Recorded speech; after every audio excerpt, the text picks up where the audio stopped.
హల్లెలూయా. నువ్వు కావాలి, నువ్వు కావాలి. నేను కూడా అవసరం అవుతానా ఆయనకంటే? ఎస్, నువ్వు కూడా ఆయనకు అవసరమే.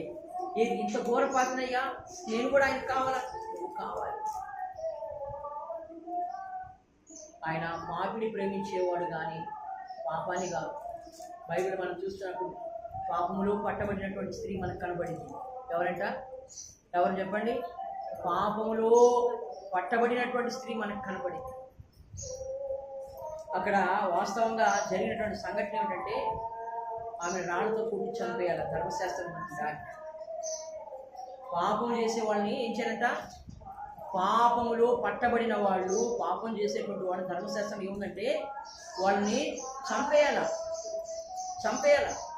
బైబిల్లో రాయబడినటువంటి కొన్ని శిక్షలకి ఆ రోజులు విశ్రాంతి దినాన్ని పాటించినటువంటి వాళ్ళు, తర్వాత పాపం చేసేటువంటి